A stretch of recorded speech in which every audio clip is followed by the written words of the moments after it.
Everybody in the tiny home world says the same thing. Go prefab. It's so much faster. And they're not lying. But here's what they conveniently leave out. The number they're quoting you, that 2 to 4 months figure, is only counting the time your home spends inside a factory. It is not counting the permits, the site prep, the foundation poured, the utility hookups, the inspections, the delivery window. When you add all of that in, the gap between prefab and DIY gets a lot smaller than you'd think. And for some people, it completely disappears.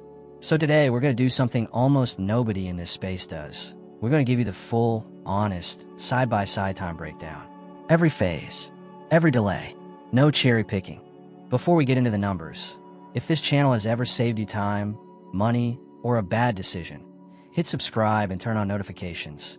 We drop new videos every week, and we always bring you real data, not hype. And stick around, because at the end of this video, I'm going to tell you the one scenario where DIY actually beats prefab on time, by months. It's not what most people expect, and it might change how you approach your entire build. Now let's get into it. Let's agree on something up front. Time is money. And for most of us building a tiny home or alternative dwelling, time is also sanity. Every extra month of construction is another month you're paying rent, storing your stuff, living out of a suitcase, or servicing a construction loan at interest rates that don't sleep. So the question of how long will this take is not just a calendar question. It's a financial question, and it deserves a real, honest answer. Now, there are 3 paths most people in our audience take. 1. Full DIY. You source your materials, you build it yourself, you sweat every weekend for a year. 2. A prefab or modular kit home. You order a factory-built structure, it arrives on a flatbed, gets craned or set into place. 3. A hybrid approach. You buy a kit or a structural shell and do the interior finish work yourself. We're going to look at all 3, but we're going to start by busting the biggest myth in the prefab space. Here's the stat you'll see on almost every prefab manufacturer's website. Build time, 2 to 4 months. That is accurate for the factory phase, which is real and genuinely impressive. In a controlled factory environment, your home's walls, roof trusses, and modules are being built simultaneously. No weather delays, no scheduling gaps between subcontractors, and no waiting on material deliveries. But according to 2026 buyer data, the factory phase is only one piece of a much longer puzzle. When you add land acquisition, permitting, site preparation, delivery, foundation work, utility hookups, and final local sign-offs, the full timeline from signing the contract to turning the key runs anywhere from 6 to 18 months. Let me say that again, 6 to 18 months. For a prefab home, that's not a dig at prefab. That's just the honest reality of how building works, regardless of whether your walls are made in an automated factory or framed on-site. So what are those extra phases, and how long do they actually take? Let's go phase by phase. Phase 1, permitting. Permits are the great equalizer. They slow down both prefab and DIY builds, and they don't care how efficient your manufacturer is. In most suburban areas, permits take 1 to 2 months. In major metro areas with complex zoning overlays, that timeline can easily stretch to 3 or 4 months. And here's something almost nobody talks about. Permit delays for prefab modular homes can actually be more complicated than for traditional site-built projects. Why? Because your local building department may not be used to factory-built modules. Local inspectors have to verify third-party certifications like RVIA or NOAA, cross-reference manufacturer specs against local codes, and sometimes wait on state-level reviews for manufactured housing. That bureaucratic back and forth takes time. For a DIY tiny home built to local building standards, if it's a permanent structure, your inspector knows the local rules inside and out. It's familiar. Phase 2, site preparation. This is where a lot of buyers get blindsided. Site prep for a prefab home isn't optional. It's mandatory. You need soil tests, grading, drainage work, a foundation pour or pier placement, and utility trenching before your manufactured home or modular unit can even legally leave the factory. According to 2026 industry data, site prep alone can add anywhere from $25,000 to $50,000 or more to your project. And the time? Typically 4 to 8 weeks, depending on your terrain, your weather window, and how backed up local excavation crews are. If you're doing a DIY build on a permanent foundation, you still have this weight. But if you are DIYing a tiny home on wheels, your real advantage is flexibility. You can legally build your chassis-bound home in a backyard or warehouse while you finalize your long-term land placement and utility permits. Phase 3. Delivery and set. For prefab and modular homes, delivery is a logistical operation, not a simple drop-off. You may need a heavy-duty crane. You definitely need a wide access road clear of low-hanging branches. In some areas, you need an escort for oversized loads. Delivery windows, depending on the manufacturer and your location, can add 1 to 4 weeks to your timeline. And if your site access isn't 100% ready when the truck shows up, you're paying massive rescheduling and storage fees. Phase 4. Finishing and inspections. Even a turnkey prefab home needs finishing work after delivery. Utilities get connected to the site mains. Decks, porches, and steps get built on-site to match local grade. Final local structural inspections happen. For a non-turnkey kit home, which is what a lot of our audience considers to save money, you're doing even more post-delivery work, including interior finishes, flooring, cabinetry, and mechanical connections. Add 2 to 6 weeks for a true turnkey finish. Add 2 to 6 months if you're doing that interior finish work yourself post-delivery. Alright, let's talk about the DIY side without the rose-colored glasses. If you are a first-time builder doing most of the work yourself while holding down a full-time day job, you should realistically plan for 9 to 12 months from breaking ground to move in. For a tiny home with complex off-grid systems, custom storage, and lofts, some builders take 12 to 18 months. That's not a failure. That's the documented experience of hundreds of builders in our community. There's a number that gets passed around the tiny home building world: 1,000 hours. That's the average labor time that goes into a custom tiny home from a frame to a livable space. At 20 hours a week of intense weekend and evening work, that's about 50 weeks, nearly a year. And that's if you don't hit major setbacks. For a simpler, more straightforward 200 to 300 square foot build, 500 hours is a realistic middle estimate, which at 10 to 15 hours per week still runs about 8 to 12 months. The hidden DIY time advantages. But DIY builders do have 2 distinct time advantages that rarely get acknowledged. First, scheduling flexibility. When you're building it yourself, you aren't locked into a factory's rigid production queue, a third-party delivery window, or a crane company's availability. If you have an extra free Tuesday, you can work. You have total agility over your schedule. Second, no delivery dependencies. The number one delay risk in a prefab build is a mismatch between your site readiness and the factory shipping date. If a historic rainstorm delays your foundation pour by 3 weeks, your factory slot passes, and you might get pushed back months. DIY builders don't face that single point of failure. The trade-off, of course, is skill. If you don't know what you're doing, you will redo things. Rework is the silent time killer in DIY builds.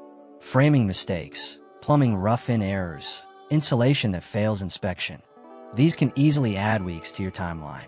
Let's lay out a side-by-side comparison using real 2026 project data for a tiny home in the 200 to 400 square foot range. Planning and design. Prefab/modular path 1 to 2 months. Full DIY build path 1 to 2 months. Permitting and approvals. Prefab/modular path 1 to 4 months. Full DIY build path 1 to 3 months.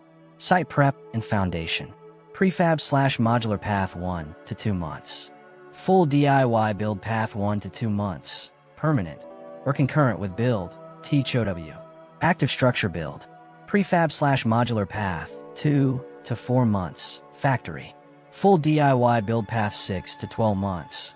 On-site or chassis. Delivery and rigging/set. Prefab/modular path 1 to 4 weeks. Full DIY build path not available. Final interior finishing. Prefab/modular path 2 to 6 weeks. Turnkey or 2 to 6 months kit. Full DIY build path included in build phase. Total realistic range. Prefab/modular path 6 to 18 months. Full DIY build path 9 to 18 months. Look at that total row. Prefab, 6 to 18 months. DIY, 9 to 18 months. The structural overlap is massive. The honest summary? A streamlined, highly organized prefab project with an all-inclusive turnkey contractor can close out in 6 to 9 months. That is legitimately faster than almost any solo DIY build. But a poorly planned prefab project with permitting stalls, site prep surprises, and a non-turnkey kit, that stretches out at 12 to 18 months, which is the exact same timeline as a disciplined, skilled DIY build. The time advantage of prefab is real, but it is incredibly fragile. It depends almost entirely on your site preparation. Before I give you my final verdict, I want to flag 5 time killers that apply to both prefab and DIY that almost never get mentioned in comparison videos. Number 1. Zoning research. In 2026, zoning remains the single biggest regulatory hurdle for alternative housing.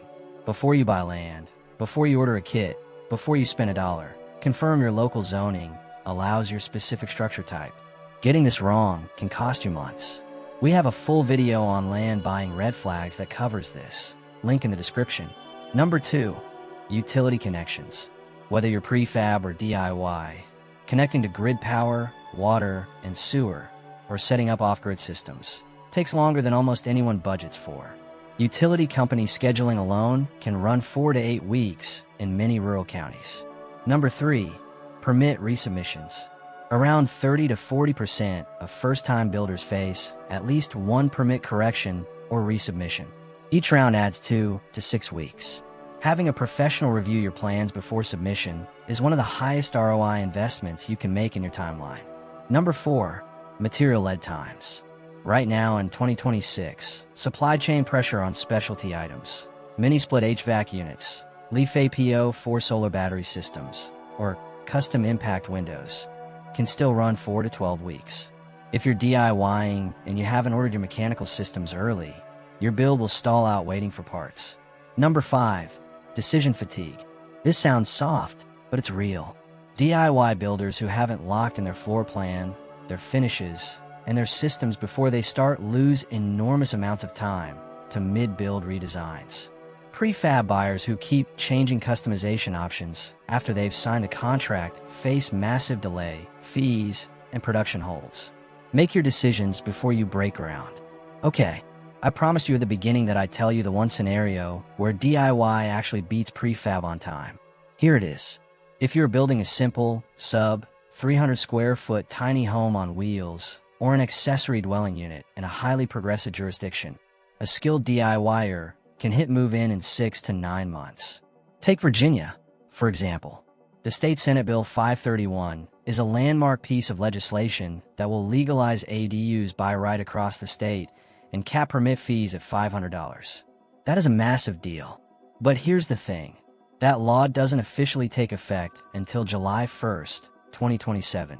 So right now, in 2026, homeowners and builders are rushing to plan their ADU builds ahead of that rollout. And what does it mean for a prefab? Factory backlogs in Virginia area markets are already starting to climb. That is the scenario where a well-prepared DIY builder with a THOW or a simple ADU shell can actually move faster, because you're not waiting in a factory queue that's filling up with pre-2027 orders. In states like California, where the ADU framework under SB 543 and SB 1211 is already operational today, the streamlined permitting pathway benefits both prefab and DIY equally. But again, factory lead times and high-demand markets erode the prefab speed advantage. The scenario where prefab unambiguously wins on speed is this. You have a professionally prepped site, a turnkey contractor who handles the local permits and delivery, and you are buying a standard catalog model with 0 structural customizations. In that scenario, prefab can genuinely close out in 4 to 6 months, start to finish. That is incredibly efficient.